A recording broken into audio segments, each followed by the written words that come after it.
오늘은 신약성경 야고보서 2장 14절부터 마지막 26절까지 읽겠습니다. 야고보서 2장 14절부터 26절까지 읽겠습니다.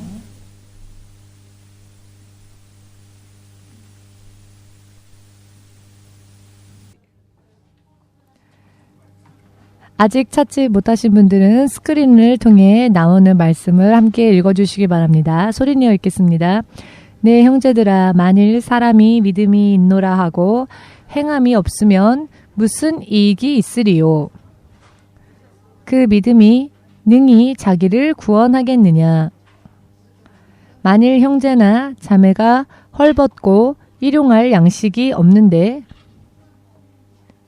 너희 중에 누구든지 그에게 이르되 평안히 가라, 더웁게 하라, 배부르게 하라 하며 그 몸에 쓸 것을 주지 아니하면 무슨 이익이 있으리요? 이와 같이 행함이 없는 믿음은 그 자체가 죽은 것이라.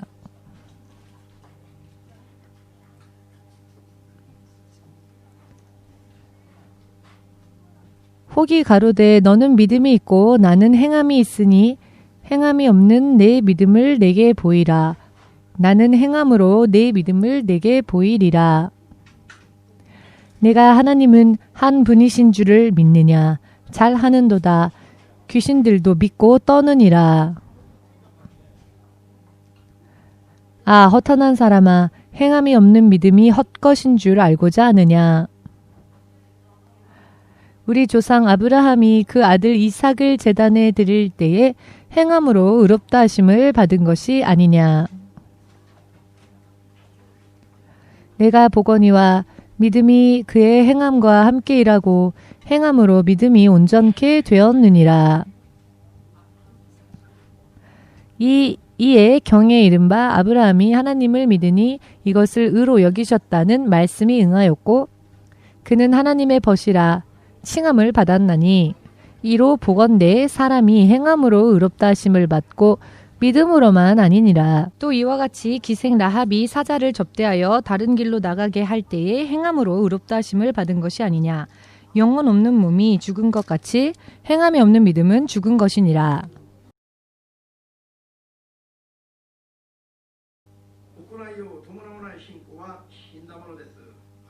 아멘. 지금도 살아계시며 창세 이전 세우신 통치 계획을 근거로 온 세상을 섭리하시는 만군의 주 되신 하나님, 주께서 오늘날 이 땅에 있는 자들에게 당신께 대적하고 당신과 함께 있는 생명에서 떠나간 사람들이 다시 주님께로 돌아올 수 있도록 허락하여 주신 하나님의 이름, 그 이름은 오직 유일한 예수 이름 이외에는 없습니다. 오직 예수님의 이름만이 우리를 구하시는 분이시며 예수님 이외엔 어떠한 구세주도 없습니다. 예수님이야말로 우리의 영원하신 구세주이시며 영원하신 통치자이시며 영원한 생명의 아버지 되십니다. 천국으로 돌아가는 길이 바로 예수님이시며 예수님은 유일한 길이며 유일한 진리이십니다. 그 이외에는 세상에는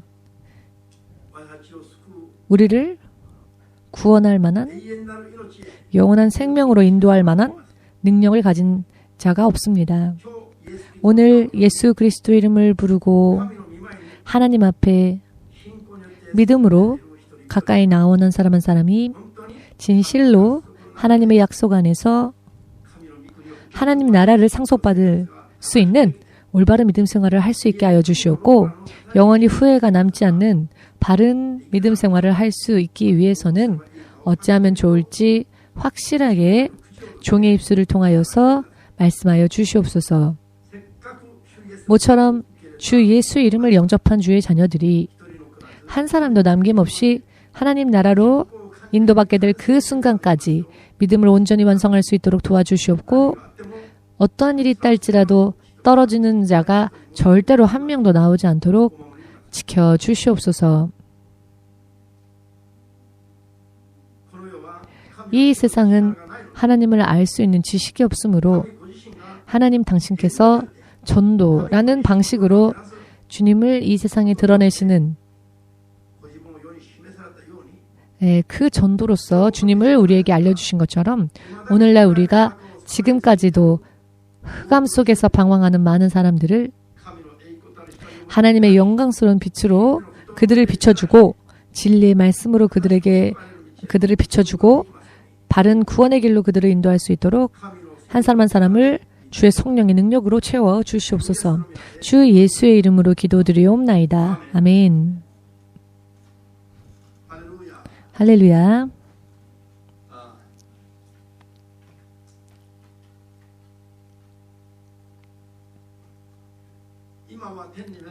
지금은 소천하신, 그래서 더 이상 이 세상에는 없는 한국의 어느 한 목사님이 계십니다. 1940년대 초반에 일본이 한국을 지배하던 식민지 시대가 있었죠. 식민지 통치할 때에 신사참배를 일본 정부가 강요할 때에 이 목사님은 마음에 순교의 결심을 합니다. 예수님을 전하고 또 예수님을 믿는 자로서 우상에게 머리를 숙일 수는 없다. 그와 같은 신사참배는 할 수 없다. 이것으로 인하여, 이것을 거부함으로 인하여 죽는다면 죽으리라 라는 순교의 각오를 마음에 품었습니다. 그런데 막상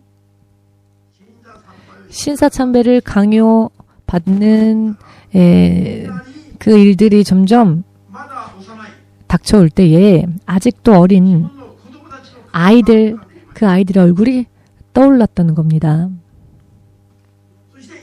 그리고 순간 마음이 흐트러졌고 마음이 요동하기 시작했고 자기 혼자만이라면 자기 생명 버릴 수 있다.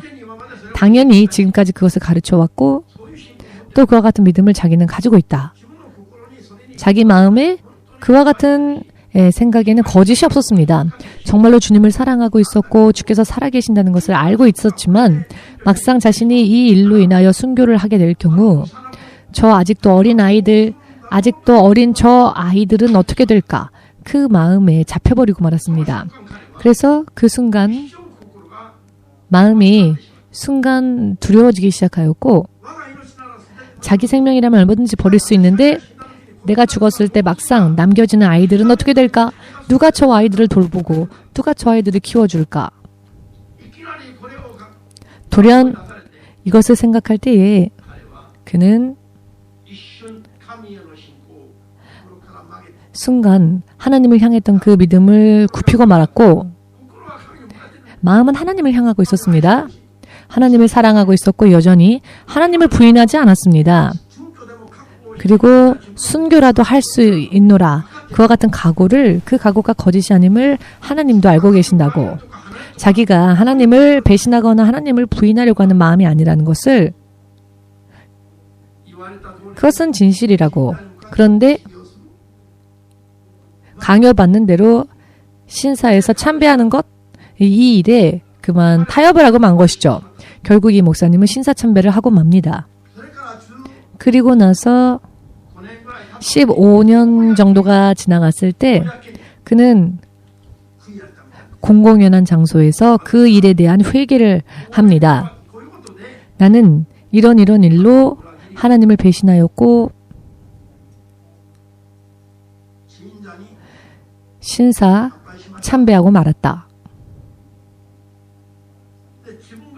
그래서 자기가 신사를 참배한 것이 회개해야 할, 즉 그것이 올바른 행위가 아니라 죄라는 것을 알고 있었기 때문에 모든 사람들 앞에서 그 죄를 끄집어내고 그리고 공공연하게 많은 사람들 앞에서 공개적으로 회개한 것이죠. 결과적으로는 범죄하고 말았기 때문에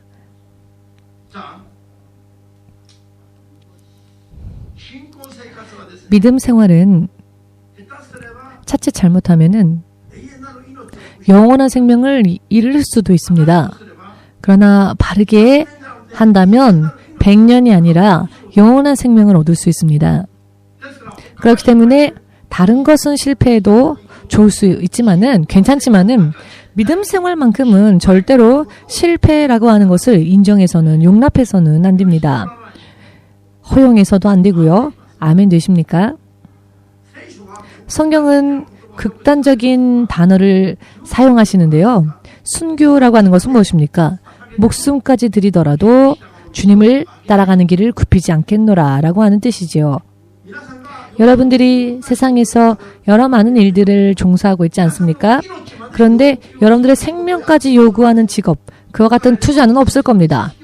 돈도 투자하고 지식도 투자할 수 있지만 무언가를 손에 넣기 위하여서 시간도 하루의 대부분의 시간을 자기 일에 투자하고 여러 많은 일들을 하겠지만은 정말로 두근두근 괴로워하면서 고통스럽더라도 포기할 수 없어서 필사적으로 여러분들이 지금 종사하고 있는 일에 대해서 그리고 그 돈을 수입을 벌기 위해서 이런저런 일을 하고 있지 않습니까?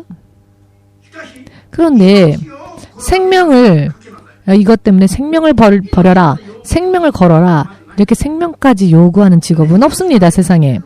생명까지 건다. 그와 같은 필요성을 느끼는 그런 일도 세상에는 없죠. 그런데 성경만은 목숨을 걸고서라도 목숨을 다하여서라도 하나의 미라를 뿌려 더욱더 풍성한 씨앗을 얻기 위하여 농부가 그 씨를 아낌없이 땅에 뿌리는 것처럼 육신의 생명을 아낌없이 하늘의 미랄처럼 뿌리더라도 영원한 생명만큼은 손에 넣어야 한다.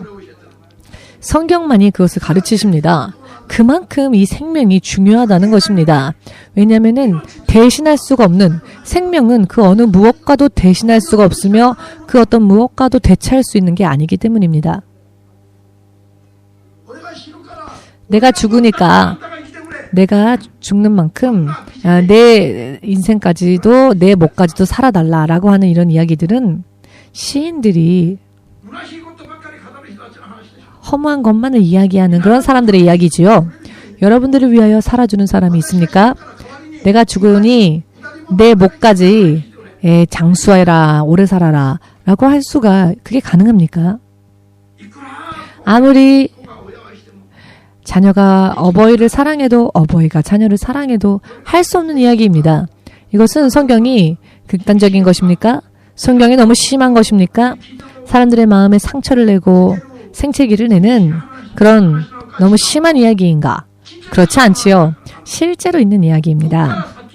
여기에서부터 이제 절벽이고 낭떠러지인데 그럼에도 불구하고 전진하려고 하는 사람은 없을 겁니다. 만일 바로 조금 앞이 절벽이라면 여기에서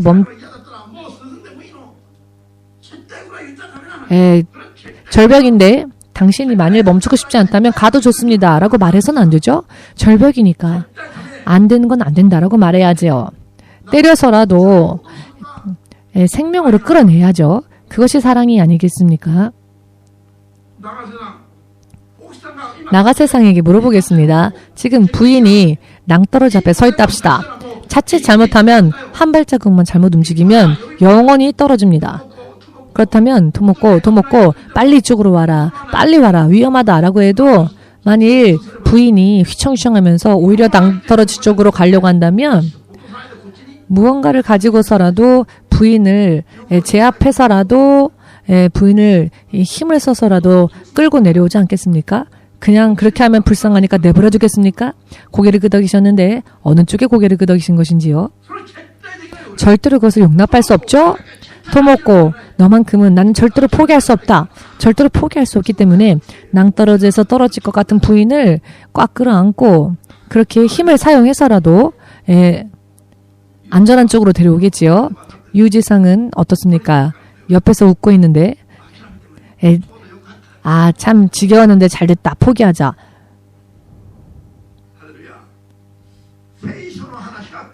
성경의 이야기가 극단적으로 들려오는 이야기는 그 왜인가 하면은 생명에 대한 말씀을 하시기 때문입니다.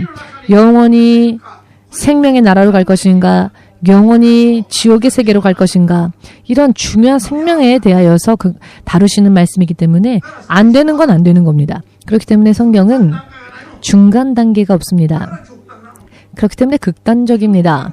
중간 단계가 없기 때문에 너도 찬성파, 반대파 모두 한 발짝 양보하여 타협하자.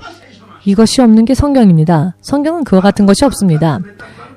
내가 뜨거울 것인가 차가울 것인가, 내가 생명을 취할 것인가 죽음을 취할 것인가. 그렇기 때문에 단어가 당연히 극단적이 되어버리죠. 다만 해보면은 압니다. 결과가 나오기 때문이지요. 결과가 나오기 때문에 오늘 교회 갈 것인가, 가서는 안 될 것인가, 아마 망설이신 분들도 있을 겁니다. 그러나 망설일 그런 이야기가 아니죠. 오늘의 이야기는 믿지 않는 자들에 대한 이야기가 아니라 믿는 사람들을 향한 이야기입니다. 형제들, 야고보가 말하고 있는 형제들, 야고보가 지칭하는 형제들, 주 예수 안에서 맺어진 형제 자매들, 같은 크리스찬들의 동료들에게 말하고 있는 것이죠. 무엇을 말하고 있습니까? 너희가 하나님은 한 분이시다라는 것을 믿느냐? 잘도 말하는구나. 하나님은 유일하신 구원주이시다라는 것을 믿느냐? 자, 그렇다면은 너희의 믿음을 시험해보자. 예수께서 유일하신 하나님이다 라고 하는 믿음이 나에게는 있노라, 이렇게 말하고 있는데, 그렇다면 그 믿음을 내게 보이라. 이런 이야기를 야고보가 이 서신을 통해 말하고 있습니다. 너는 믿음이 있다 라고 말하는데, 언제나 말하는 건 다른 게 아니라 예수님이 아니라 언제나 다른 쪽에 가 있지 않느냐, 일주일에 한 번 교회 오는 것도 힘들지 않느냐, 그런 당신에게 나는 이야기를 하고 싶다. 예수가 유일하신 구원주이다 라고 말하는 당신의 믿음이 과연 그 행위는, 그 믿음에 전혀 행위가 없는데 내 마음은 하나님이 아시니까. 잠시 전에 제가 말씀드린 이 신사참배를 하신 목사님이 하나님을 부인하거나 하나님을 배신할 기분은 없었습니다. 하나님을 향해서는 자기의 생명이라면 얼마든지 순교하겠다라고 하는 그런 마음, 그런 생각이 거짓은 없었습니다. 계속 그와 같은 생각을 품고 있었습니다. 다만 아이를 생각할 때, 아이 때문에, 자식 때문에 그 마음은 하나님을 향하고 있는데, 자식을 생각할 때 육신으로 전하는 것 정도는, 이렇게 타협점을 이 목사님은 찾은 것이죠. 그것으로 인해 하나님을 부인하거나 저주하거나 하는 그런 정말 회개하지 않으면 안 되는 것까지는 생각하지 못한 것이죠. 왜냐하면은 하나님을 향한 마음은 여전히 변함이 없었고 순교하고자 하는 마음도 거짓이 아니었으니까요. 이 목사님께서 순교라도 하겠다라고 생각했었던 그 마음, 그리고 실제로 신사참배를 강요당했을 때의 현실에서 육신으로 절하버리고만 이 관계, 하나님을 배신하려고 그 목사님이 신사를 참배한 것은 아니죠. 하나님을 향한 마음은 변함없었습니다. 그러나 그 한순간을 벗어나기 위하여 절을 하는 그 하나의 행위로 믿음이 어떻게 되리라고는, 그 정도로 심각한 이야기라고는 깊이 생각하지 않았던 것이죠. 바르게 생각하지 않았던 것이죠. 행위가 여러분 얼마나 중요한지를 행위에 대해서는 생각하지 않았던 것이죠. 행위. 싫건 좋건 순종하는 자가 있습니다. 그러나 싫으면 마음으로는 사랑한다라고 하면서 그 말을 따르지는 않고 다른 쪽으로 간다고 한다면 정말로 여러분을 사랑하는 사람은 이 둘 중에 누구일까요? 누군가가 여러분을 사랑한다고 합니다. 어떤 사람은 불평불만 말하면서도 싸우기도 하고 하지만 그래도 어떤 일이 있어도 절대로 가라고 해도 가지 않는 사람이 있다고 합시다. 그런데 어떤 사람은 당신밖에 없다, 당신을 내가 제일 사랑한다라고 말하면서도 가라고 하지도 않았는데 다른 사람하고 결혼하고 다른 사람으로 가버리는 사람이 있습니다. 그렇다면 이 둘 중 누가 당신을 사랑하는 사람입니까?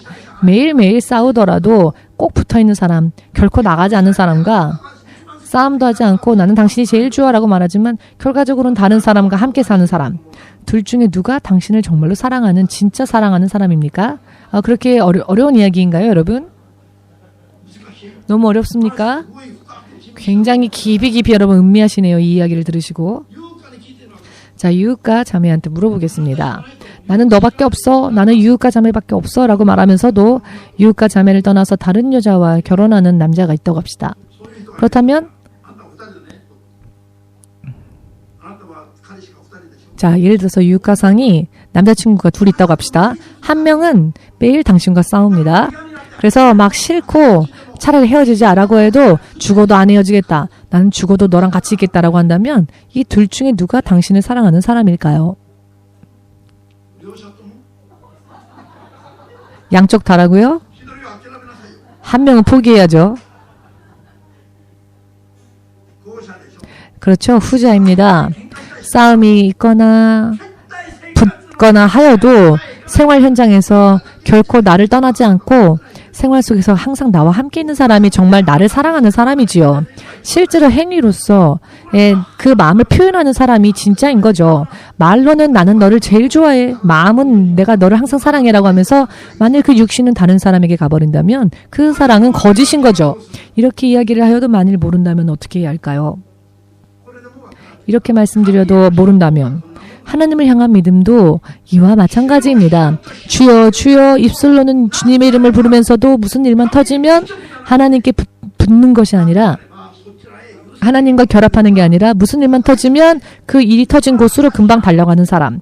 말은 잘합니다. 마음도 뜨겁습니다. 그런데 무슨 일이 터지면 항상 그 일이 터진 쪽으로 달려가는 사람은 정말은 하나님을 향한 사랑이 실제로 있다라고 말할 수 없지 않을까요?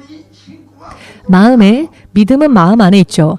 믿음은 마음에서 생겨납니다. 그런데 그 마음 안에는 내 믿음을 행위로서 증명하지 않는다면 과연 그 믿음이 온전한 믿음이겠습니까? 오늘 야고보서를 통하여 읽으신 분들은 아멘으로 주님 앞에 영광 돌리시기 바랍니다. 나는 너의 뼈까지 사랑한다라고 말하면서도 막상 무슨 일이 생기면 다른 쪽으로 가버리는 사람이라면 당신을 진짜로 사랑하는 건 아닙니다. 그 사람의 사랑은 거기까지였던 겁니다. 이런저런 생각해도 내가 이 사람하고 정말 평생 살기는 너무 진짜 정말 힘들 것 같은데 그래도 이 사람을 떠나지는 못하겠다. 이런 생각하고 평생 당신과 함께 있는 사람이 정말로 당신을 사랑하는 사람입니다. 몸으로서 실제로 삶의 현장 속에서 함께 있어주는 사람.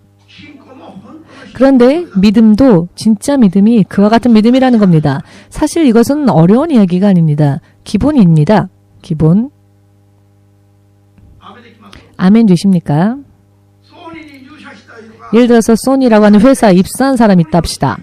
입사해서 사원이 되었습니다. 그리고 사원증도 나왔고 서류상 문제가 없습니다. 그런데 언제나 출근하는 회사는 마츠시다 회사라고 합시다.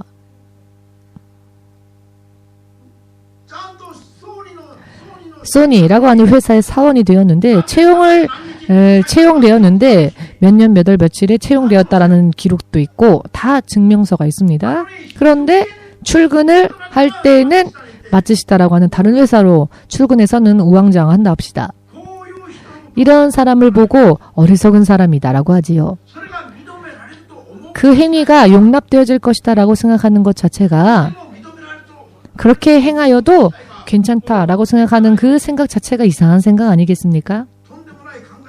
말도 안 되는 생각 아니겠습니까? 지금 여러분들 웃으셨는데요.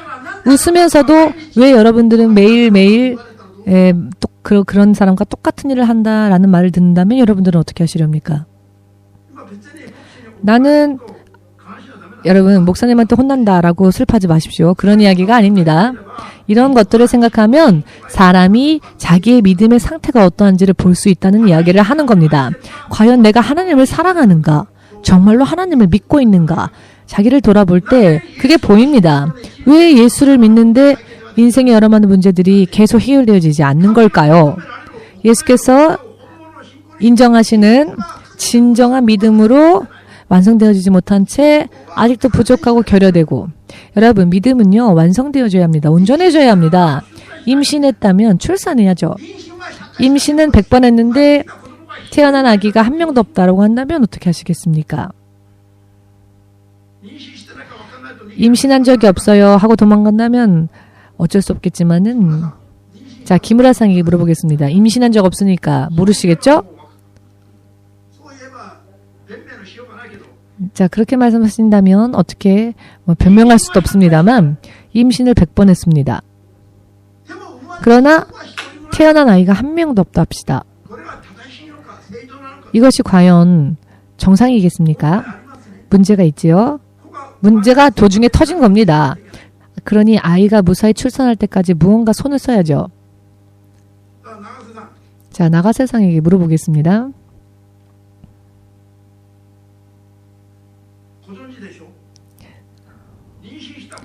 임신했다고 아이들이 다 태어납니까?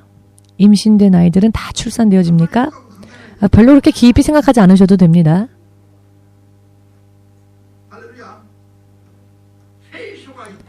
성경이 말씀하시는 것은 어떤 고도의 지식, 정말로 고도의 지식을 공부하지 않으면 이해할 수 없는 이야기가 아니라 어린아이라 할지라도 마음만 연다면 금세 이해할 수 있는 이야기를 성경은 말씀하십니다.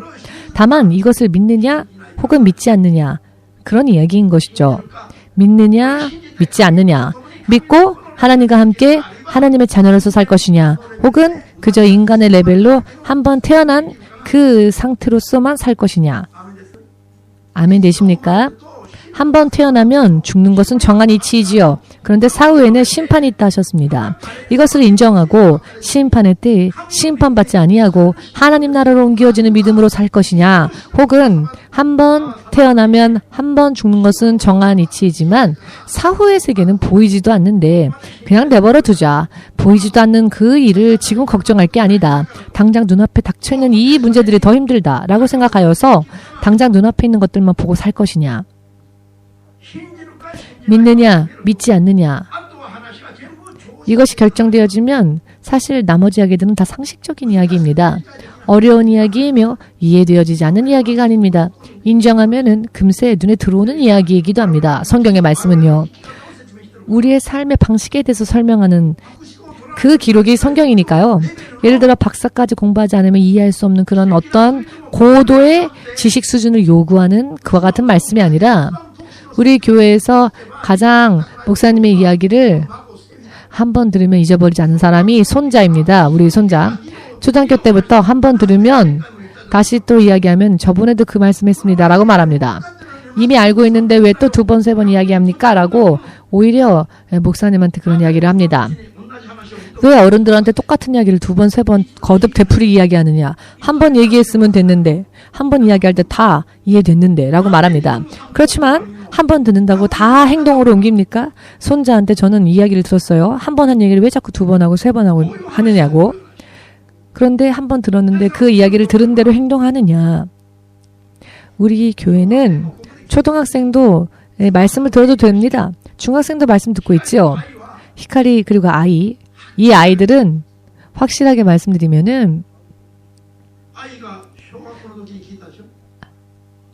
아이 자매는 초등학생 때부터 어른 예배를 드렸습니다.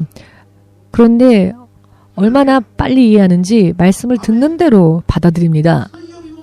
수요 예배까지도 옵니다. 예배 드리러. 어른들은 아무렇지도 않게 안 오죠. 그런데 어린아이가 반드시 수요 예배 때 옵니다. 왜요? 납득되는 이야기이니까요. 처음에는 제가 몇 번이나 물어봤습니다. 설교 듣고 이해되니? 라고. 그랬더니 네, 왜 그런 걸 물어봅니까? 하는 얼굴로 저를 봅니다. 아이가. 왜 당연한 걸 물어보지? 왜 그런 걸 물어보지? 라는 얼굴로 저를 쳐다봅니다. 두 번, 세 번 물어봤는데 더 이상 안 물어보기로 했습니다. 왜냐하면은 아이 때부터 이 설교를 그대로 받아들였기 때문에. 그래서 아이들의 믿음이 얼마나 예쁘게 성장하는지를 주님 보여주셨습니다. 어른보다도 더 빨리 어른의 레벨처럼 고속도로를 달려가는 그런 꿈을 통해 아이들의 믿음이 잘 성장하고 있다는 것을 보여주셨습니다. 아멘 되십니까? 히카리 자매는 처음에는 약간 문제가 있나 싶을 정도로 얼굴이 어두웠는데 지금은 얼마나 얼굴이 밝아지고 빛이 납니까? 그렇지 않습니까? 지금은 설교 들을 때 이렇게 고개 수그리고 듣지 않습니다. 얼굴을 꼿꼿이 들고 설교를 듣습니다. 보세요. 얼굴을 이렇게 들고 처음에는 예배를 드리지 않았었죠. 처음에는 고개를 계속 숙이고 있었습니다. 그런데 이렇게 변화된 것은 목사님이 변화시킨 게 아니라 하나님께서 그렇게 변화시켜 주신 것이죠. 이 자매의 마음이 이렇게 변화되고 있는 것을 행동으로 보면 아는 겁니다. 저는 사실 학생들이 수요 공부 예배 때 오리라고는 생각도 못했습니다. 왜냐하면 미안한 말씀이지만 목사님조차도 학생들이 예배를 드리러 오리라고는 거기까지는 생각하지 않았는데 예배를 드리러 오니 어떻게 예배를 드리러 오느냐 이해가 되니? 하고 물어보면 네 라고 마음만 있다면은 알 수 있는 이야기입니다.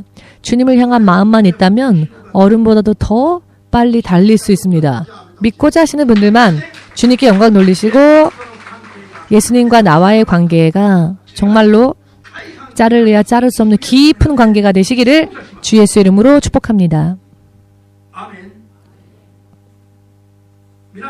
여러분, 근본적인 것에 대해서 오늘은 생각해보고 싶습니다. 근본적인 것에 대해서 하나님께서 우리들을 사랑하고 계시죠. 하나님과 함께 하나님의 낙원에 살던 사람이 그 낙원에서 쫓겨나게 되고 영구히 다시 되돌아갈 수 없도록 천사들이 화엄검을 들고 동산의 입구에서 화엄검을 가지고 천사들이 그 동산 입구를 지키겠습니다. 범죄한 사람들이 다시 들어올 수 없도록 그 문을 닫아버리셨다라는 의미입니다. 그렇기에 사람에게는 이것은 화엄검은 영적인 검이기 때문에 천사가 들고 있는 화엄검이 사람의 육신의 눈에는 보이지도 않으며 그러니 발견할 수도 찾을 수도 없죠. 설령 발견했다 할지라도 육의 생각으로는 그 검을 뚫을 수도 없습니다.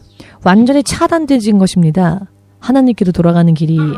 그렇기 때문에 그대로라면은 사람은 영원히 태어나면 그대로 불 속으로 들어가는 운명이 되어버리는 것입니다.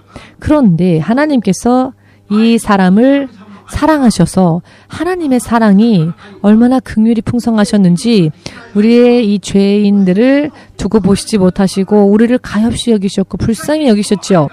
그 사랑이 불쌍하다라고 생각하신 그 긍휼하신 사랑이 만일 직접 하나님께서 역사하시는 사랑이 아니라 하나님께서 그냥 불쌍하다고 느끼시기만 하고 끝났다면은 우리 인류는 절망이었을 겁니다. 내가 너를 정말 사랑한다. 내가 너를 위해서 목숨을 버릴 수 있다. 그러나 만약 하나님께서 그렇게 생각만 하셨고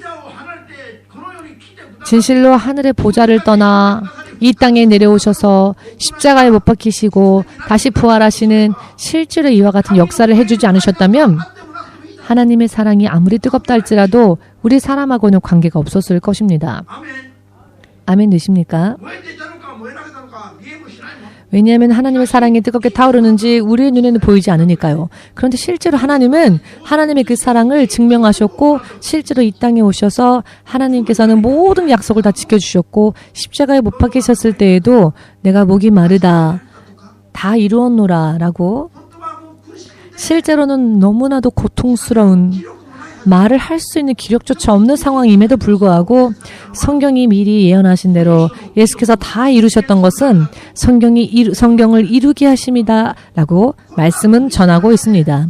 이렇게 고통스러운 상황 속에서 예수님은 생각만 하신 것이 아니라 실제로 입을 열어 말씀을 응하게 하셨고 모든 아픔과 고통을 한 몸에 받으셨고 이렇게 실제로 그 행동으로서 하나님 안에 있는 그 사랑을 우리에게 증명하셨습니다. 그 결과 온 인류에게 하나님을 향해 돌아가는 길이 열렸습니다. 하나님께서도 그 보좌에 앉으셔서 내가 너희를 사랑한다 라고 말씀만 하시고 마음으로만 그런 생각을 하신 것이 아니라 실제로 하나님은 행동으로 옮기셨지요. 하나님의 사랑은 십자가에서 증명되어졌습니다. 극단적인 아픔과 고통을 신경이 찢기는 그 모든 고통을 다 받으시면서도 참으셨던 예수님의 그 행하심으로 인해 하나님의 사랑이 우리에게 입증되어졌고 하나님의 사랑이 우리에게 그 결과로서 우리가 생명의 길로 나아가는 그 길이 열렸습니다. 사람의 운명을 바꾸어 놓는 길이 실제로 열렸다는 것입니다. 아멘 되십니까? 만일 하나님께서 실제로 행하지 아니하시고 나는 너희를 위해서라면 죽어도 좋다. 나는 너희를 위해서라면 죽어도 좋다. 아무리 그렇게 생각을 하셨다 할지라도 만일 실제로 행하지 않으셨다면 사람에게는 아무런 변화가 없었을 겁니다. 사람은 차라리 태어나지 않는 게 더 나은 존재가 되었겠지요. 그런 존재로 전락해버렸겠지요. 여러분, 이만큼 행위의 중요성에 대해서도 기본적으로 알아야 합니다. 성경은 행위가 없는 믿음은 죽은 믿음이다라고 말씀하십니다. 죽은 믿음. 행위가 없는 믿음은 죽은 믿음. 디도서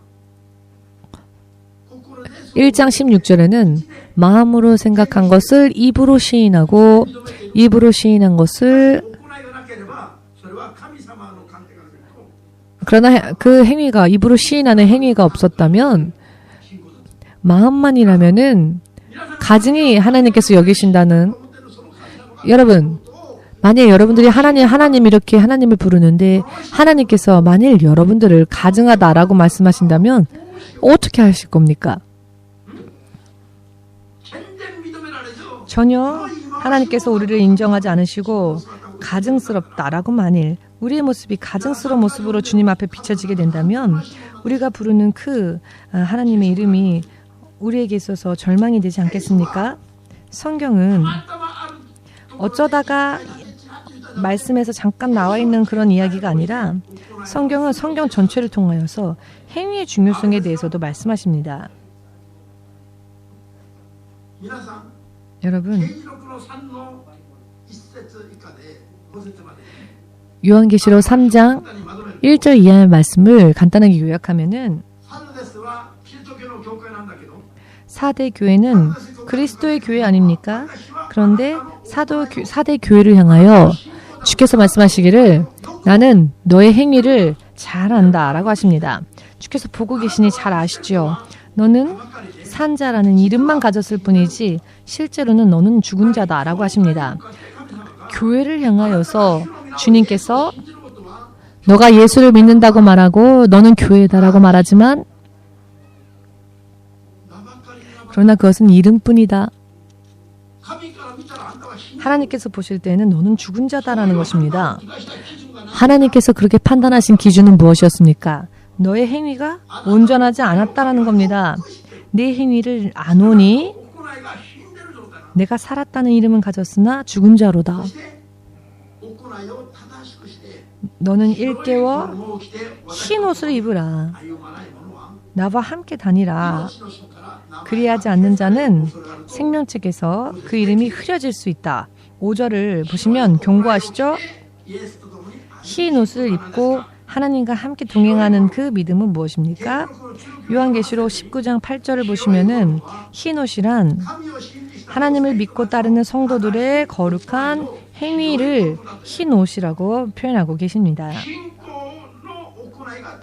믿음의 행위가 온전한 자에게는 하나님께서 흰 옷을 입혀주신다는 것입니다.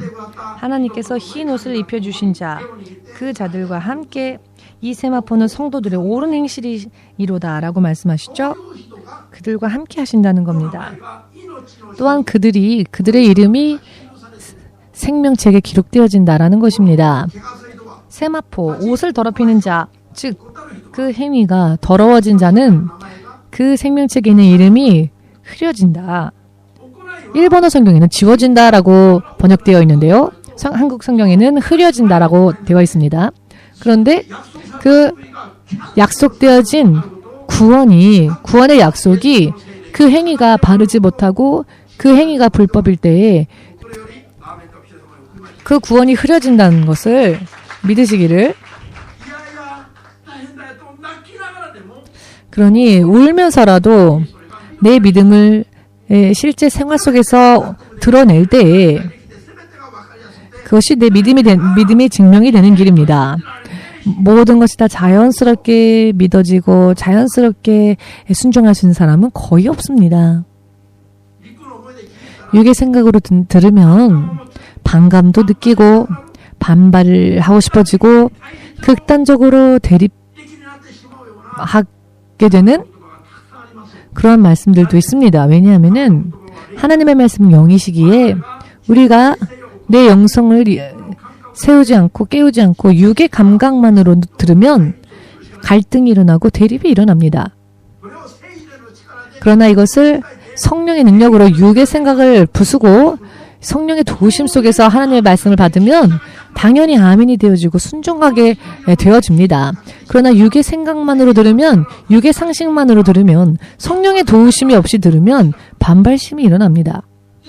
그렇기 때문에 주의 이름은 부르고 있으나 믿고는 있으나 그것을 실제로 행위로 삶 속에서 옮겨가는 데에 있어서는 대단한 용기가 필요하게 되는 것이죠. 여러분, 그렇기 때문에 성령의 능력에도 충만함을 받지 못했는데 하나하나 하나님의 말씀을 다 납득하고 난 다음에 순종하고 그리고 하나님과의 관계를 맺고자 한다면 많은 면에 있어서 잘 되지 않습니다.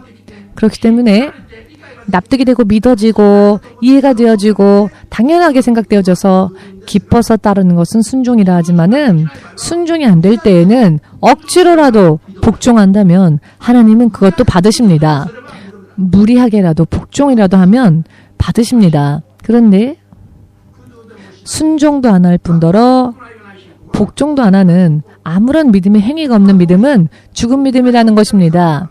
말 그대로 우리의 행실, 우리의 행위를 보시는 하나님께서 하나님과 함께 하나님의 손을 잡고 흰 세마포를 입고 하나님의 동산을 거닐 수 있는 그와 같은 믿음이 있는지 없는지를 보십니다. 이것을 명확하게 여러분들 알아야 합니다. 아멘 되십니까? 실제로 믿음 생활을 하다 보면은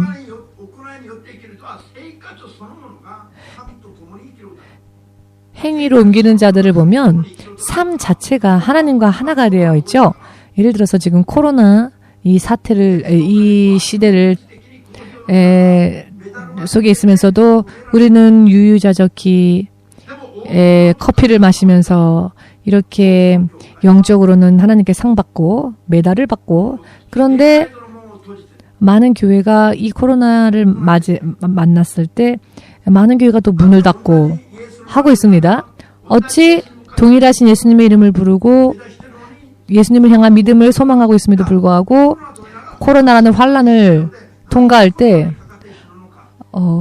왜 코로나를 걸려서 죽고 왜 코로나가 엄습할 때에 어떤 사람은 주님께서 지키시고 어떤 사람은 주께서 지키지 않으시는가? 어떤 사람은 더 강해지는데 어떤 사람은 왜 그것으로 인해 쓰러지는가? 여러분, 믿음이 하나님 앞에 인정되어지느냐, 인정되어지지 않느냐. 살아있는 믿음이라는 것은 하나님께서 함께 하시는 믿음입니다. 죽은 믿음이라는 것은 하나님께서 함께 하지 않으시기 때문에 자기 나름대로 살고 하나님께서 보실 때에 하나님의 눈앞에 하나님께서 인정하실 수 있는 올바른 믿음의 행위가 아니라 자기 나름대로 사는 행위. 그것이 죽은 믿음이지요. 하나님과 함께하는 자가 살아있는 믿음이고요. 하나님과 함께하는 자가 자에게 생명이 있습니다. 하나님과 함께 있는 것이 생명이며 하나님과 함께 있다면 강물이 넘쳐도 불이 붙어도 태풍이 들이닥쳐도 전염병이 돌아도 우리는 주 안에서 보호하심을 입으며 설령 병에 걸렸다 할지라도 설령 쓰러질 뻔한다 할지라도 얘야 왜 너는 두려워하느냐 왜 마음에 요동이 있느냐 그래서 또 하나님이 건져내 주시고 할렐루야 이것이 성경 전체의 약속 아닙니까? 그 하나님께서는 바로 예수님이시고 예수님은 세상을 지으신 하나님의 형상이십니다. 이 예수님을 순종하는 것이 따라가는 것이 가장 안전한 생명의 길입니다. 할렐루야. 전능하신 하나님, 불러도 부르러도 대답할 수 없는 신이 아니라 부르면 응답해 주시는 분. 여러분, 독일에 살던 어느 한 이슬람 교도가 그 부인이 등에 병이 생겼는데 병원에 갈 돈도 없었고 병원에도 가지 못한 채 빈곤한 가정에서 등이 수술하지 않으면 안 되는데 병원에도 가지 못한 채 고통받는 모습을 보며 이 남편이 이슬람 교도인 이 남편이 산에 올라가서 외쳤답니다. 하늘을 향해. 하나님, 하나님, 내 부인을 살려주십시오. 이 이슬람 교도가 하나님의 이름을 부르며 하나님, 하나님, 내 부인을 살려주십시오라고 외쳤더니 지금까지 태어날 때부터 이슬람 교도였는데 이슬람교에서 부르던 마호멧은 대답해 주지 않고 나는 예수다 라고 하시는 분이 그를 만나 주셨고 이렇게 행하라. 그러면 나을 것이다 라고 말씀해 주셨고 그분이 당신을 예수라고 하셨답니다. 신이여 신이여 불러도 알라는 응답해 주지 않았는데 이 곤란하여 외치는 자에게 대답해 주신 분은 예수님이었답니다. 여러분들이 외칠 때에 여러분들이 외치는 그 소리에 응답해 주시는 분이 하나님이십니까? 혹은 가만히 계시는 분이 하나님이십니까? 뭘 그렇게 깊이 생각하십니까? 응답해 주시는 분이 예수님이었다는 겁니다. 이 사람이 말하기에. 예수 그리스도라 하신 그분이 이 이슬람 교도를 만나 주셨고 그가 외칠 때에 그에게 나타나 주셔서 그대로 집으로 돌아가서 부인의 등에 손을 얹고 이렇게 기도해라. 예수 그리스도의 이름으로 명령하니 질병은 떠나갈지어다. 깨끗함이 임할지어다. 이렇게 기도하라. 이 사람이 이슬람 교도였기 때문에 알라의 지시가 아니니까 마호멧의 지시가 아니니까 그것을 따르지 않았을까요? 혹은 그가 들은 대로 행했을까요? 행했다. 정말입니까? 행했답니다. 그대로 했답니다. 집에 가서 그가 들은 대로 의심할 무슨 여유도 없었죠. 그저 들은 대로 지푸라기라도 잡고 싶은 심정이었기 때문에 생각해 보십시오. 부인이 병을 앓고 있는데 돈도 없고 병원에도 데려갈 수 없는 남편의 기분을 그와 같은 기분을 여러분은 아십니까? 그런 남편이 아니라서 모르시죠? 부인을 사랑하면은 그 기분을 느낄 겁니다. 부인을 사랑하지 않는다면 그냥 이대로 가라라고 하겠죠.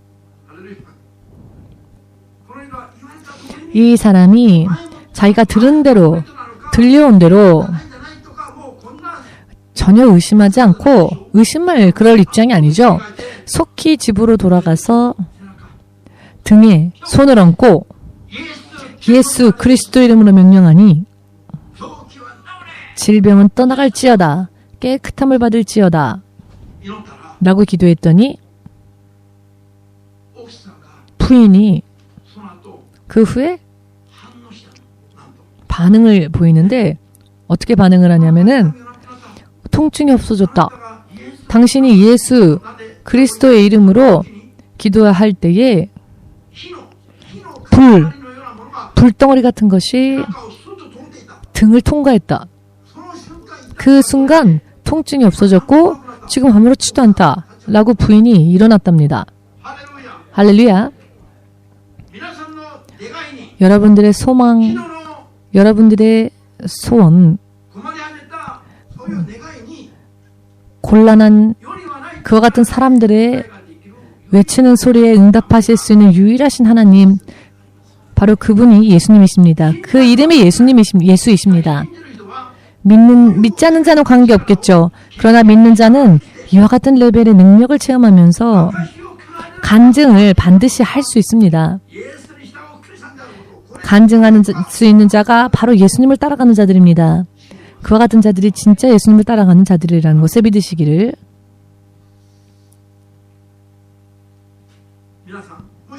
여러분, 만일 이 사람이 소리를 듣기는 했으나 나는 마음에서 이야기하는 게 아니라면 절대로 안 할 것이다.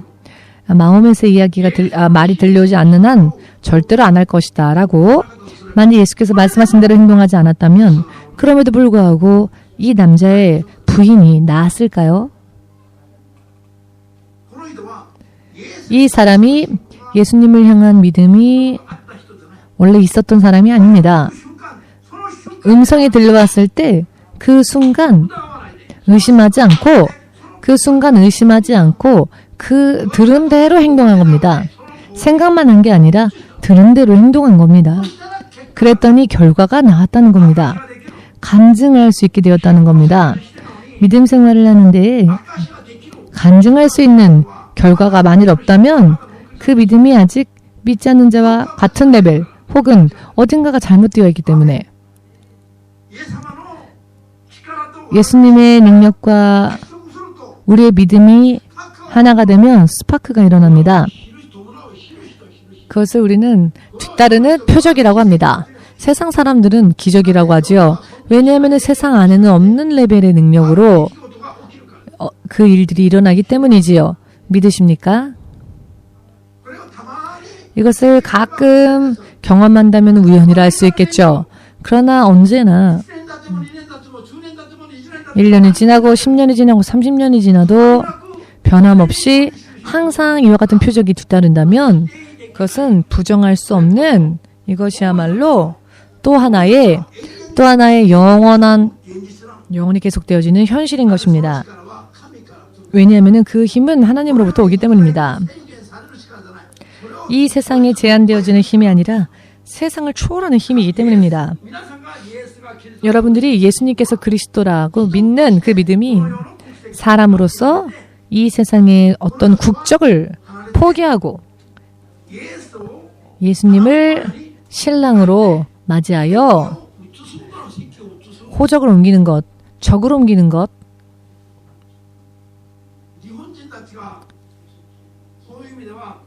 그런 의미에서는 일본인들이 크리스찬인 그런 부분들이 많습니다. 결혼하면은 일본은 성을 바꾸죠.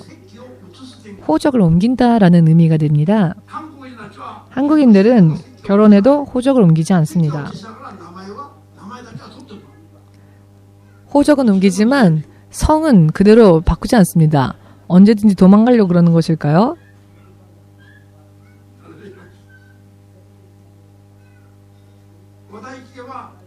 와타히키상 집은 와타히키라고 하는 성이 남편의 성이죠. 네이코상은 결혼함으로 예전의 성을 포기했지요. 모두가 그렇습니다.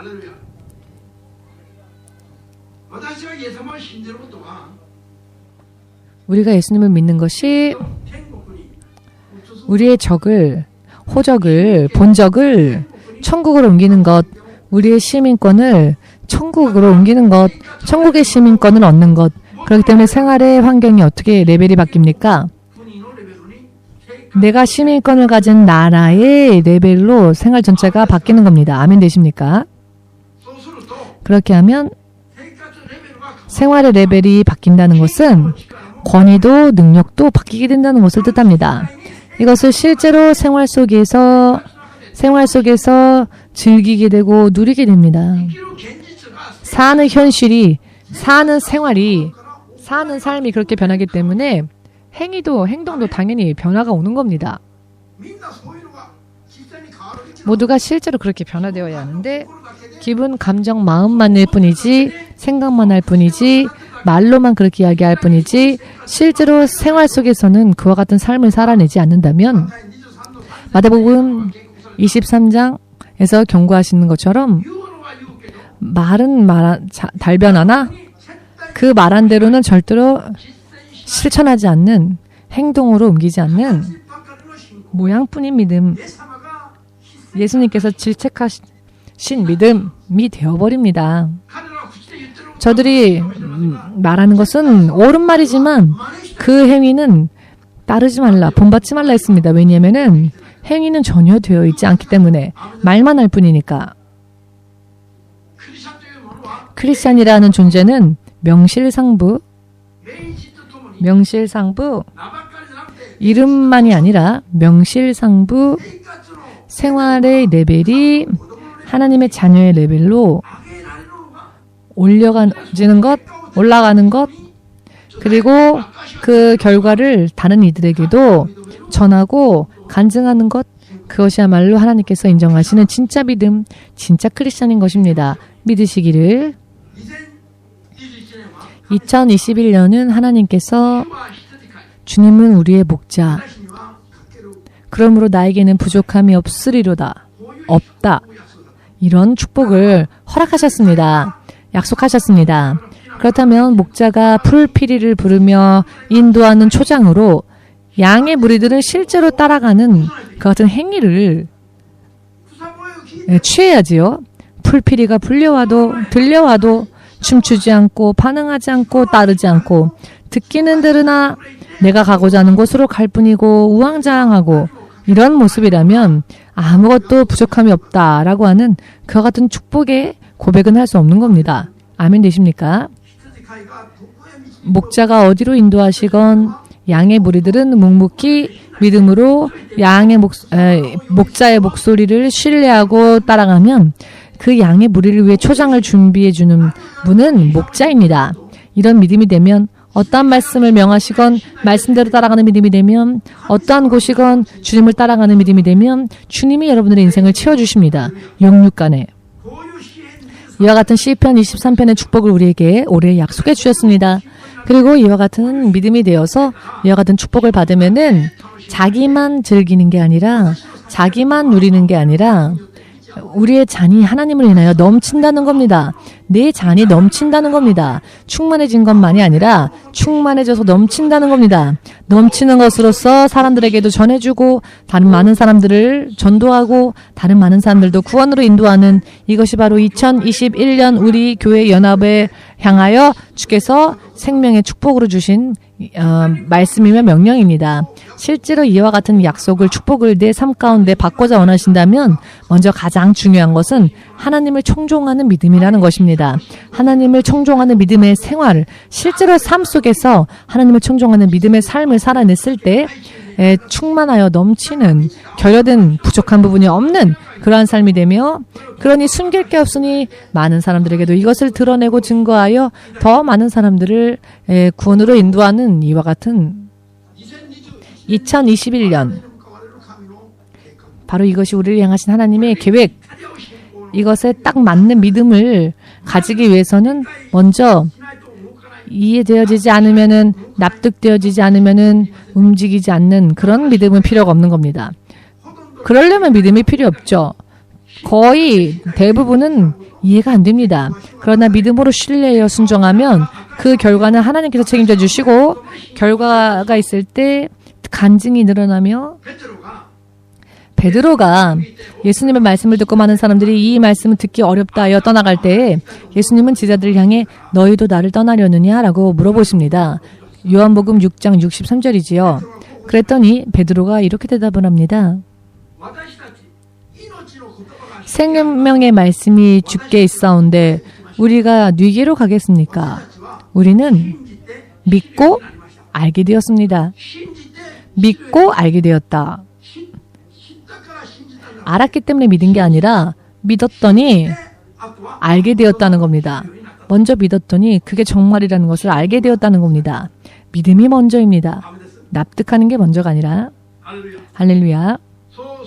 그리 하신다면 2021년도부터는 지금까지 일찍이 본 적 없었던 하나님의 강력한 능력을 체험할 수 있게 될 것입니다. 이미 하나님은 약속해 주셨습니다. 앞으로 우리가 어떻게 실제로 행동으로 옮겨서 실제로 삶 가운데서 행위로 옮겨서 살아내며 얼마나 많은 축복의 결과를 볼 것이냐. 이것은 여러분들의 개인적인 각각의 믿음에 달려 있습니다만 믿음의 도전을 하시기 바랍니다. 믿음의 도전을 하실 때 지금까지는 지금까지와는 차원이 틀린 축복을 맛볼 것이며 더 성장한 믿음으로 들어갈 수 있게 될 것입니다. 믿고자 원하시는 분은 마지막으로 아멘으로 주님 앞에 영광 돌리시고 예수님의 이름 함께 부르고 우리 기도하겠습니다.